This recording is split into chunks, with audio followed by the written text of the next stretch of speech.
Right message, right communication, country inside news. नमस्ते, देख रहे हैं कंट्री इनसाइड न्यूज और सुबह के 8 बज रहे हैं और 8 बजे हमारे साथ मौजूद हैं देश के बड़े राजनीतिक जानकार, राजनीतिक विशेषज्ञ सुनील पांडे सर। पटना में नीतीश कुमार और उपेंद्र कुशवाहा में कोल्ड वार जारी है। उपेंद्र कुशवाहा लगातार बोल रहे हैं कि जेडीयू के जो नेता हैं बीजेपी के बड़े नेताओं से संपर्क में हैं और नीतीश कुमार पत्रकारों से कह रहे हैं कि उपेंद्र जी को बहुत छाप रहे हैं आप लोग। उपेंद्र जी आते हैं और जाते हैं और उपेंद्र कुशवाहा ने बड़ा जवाब उनको दिया कि जेडीयू भी 2-3 बार आई गई। तो सर आप इसको किस रूप में लेते हैं और इसका अंत आप कहाँ देखते हैं? देखिए, सुधाकर सिंह पूर्व कृषि मंत्री बिहार के वक्तव्य और उपेंद्र कुशवाहा से जो विवाद की शुरुआत हुई वो भाया चंद्रशेखर कृषि शिक्षा मंत्री, ये अब सीधे टकराव नीतीश जी और उपेंद्र कुशवाहा में शुरू हो चुका है। उपेंद्र कुशवाहा पिछले दिनों 3 दिन पहले दिल्ली में एम्स में भर्ती थे और बीजेपी के कुछ पूर्व विधायक उनसे मुलाकात किया और इसी बात को लेकर मीडिया से जब ये सवाल नीतीश जी से जब सवाल पूछा गया तो उनका साफ कहना था कि उपेंद्र जी को यदि कोई कष्ट है तो सीधे हमसे बात करें। हाँ, उपेंद्र जी आते जाते रहते हैं।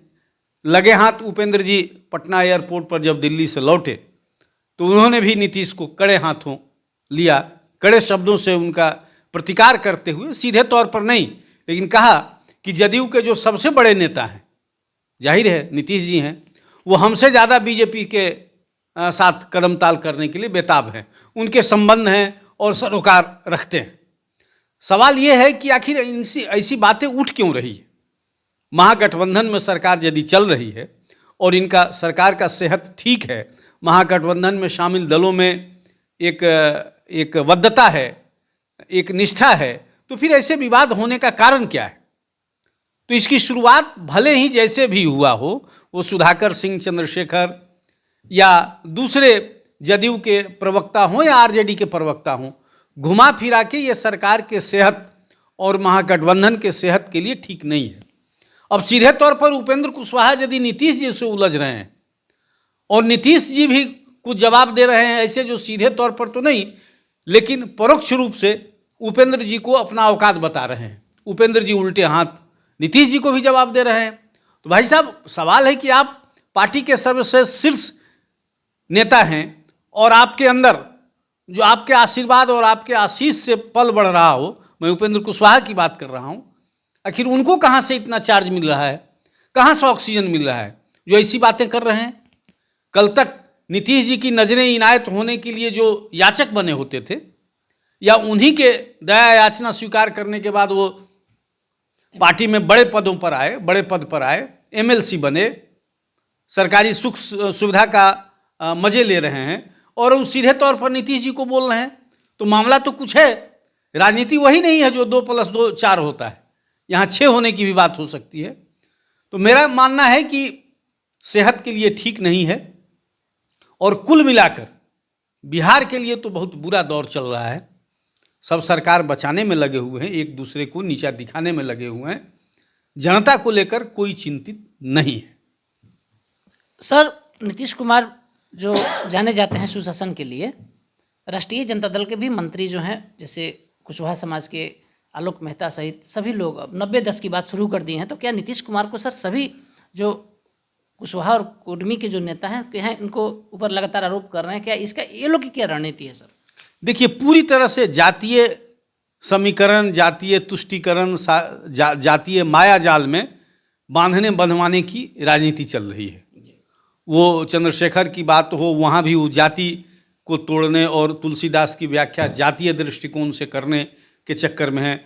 लगे हाथ आलोक जो अच्छे सुलझे हुए नेता माने जाते, पहली बार इस तरह से विवादित बयान दिए। इसका मतलब है कि पूरी तरह से 90 के दशक में बिहार की राजनीति लौटने के लिए प्रयास कर रही है। आप सैल्यूट करें यहाँ की जनता को जो सिरे से इस बात को नकार रही है। जातीय जनगणना को लेकर अधिकांश लोग सहमत नहीं हो, वो अगड़े हों, पिछड़े हों। मैंने कई लोगों की प्रतिक्रिया सुनी, कई यूट्यूबर इसको दिखाते रहे हैं, लेकिन ये अपने नेता जो हैं, जो जाति के नाम पर राजनीति में आए और जाति के नाम पर पार्टियां चला रहे हैं, वो अपना चूकने के लिए तैयार नहीं हैं। वो हर कोशिश कर रहे हैं कि जातीय रंग में फिर से बिहार की राजनीति रंगे, तो आलोक जी का बात हो या चंद्रशेखर की बात हो या ABCD किसी की बात हो, आप देखेंगे कि इसके बड़े नेता कोई सीधे तौर पर खंडन नहीं कर रहे हैं, सीधे तौर पर नहीं डांट पिला रहे हैं, तो जाहिर है सबका मन बढ़ रहा है। कोई प्रखर नेतृत्व की बात अब नहीं आ रही है, हर व्यक्ति अपने आप में पार्टी की तरह बात कर रहा है। ये बहुत दुर्भाग्यपूर्ण है और ऐसा करना राजनीतिक माने बिहार की राजनीतिक सेहत के लिए ठीक नहीं है। उपेंद्र जी कुशवाहा के भी नेता अपने आप को समझते हैं कि बिहार का हम सबसे बड़ा नेता हैं, अब वो क्या करेंगे सर आपके नज़रों से? सर इसके लिए थोड़ा वो समय लेंगे।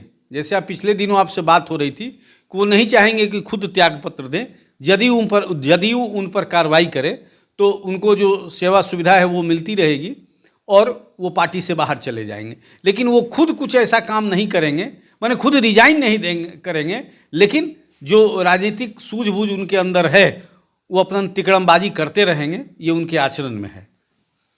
आप सुन रहे सर, तो इससे तो नीतीश कुमार पे असर नहीं पड़ेगा उपेंद्र को? बिल्कुल नहीं, कुछ असर पड़ने वाला नहीं है, सब अपनी राग अपनी डफली बजा रहे हैं। आप सुन रहे थे सुनील पांडे सर को, सुनील पांडे सर ने साफ कर दिया कि उपेंद्र कुशवाहा जितना भी तिकड़म भिरा लें, नीतीश कुमार के सेहत पे कोई असर नहीं पड़ने वाला है। और बिहार को, जो बिहार के छोटे नेता हैं, 90 के दशक में पहुंचाने का प्रयास कर रहे हैं, लेकिन बिहार की समझदार जनता उसको एक सिरे से खारिज कर दे रही है। जैसे जातीय जनगणना को यहाँ के लोगों ने खारिज कर दिया है, एक तरह से मान लिया जाए, उसी तरह जो एजेंडा उपेंद्र कुशवाहा भी चला रहे हैं नीतीश कुमार के विरुद्ध में, वो सफल नहीं होंगे, अपना तिकड़म भिराते रहेंगे। हमारे सहयोगी सन्नी मिश्रा के साथ कौशलेंद्र पटना से।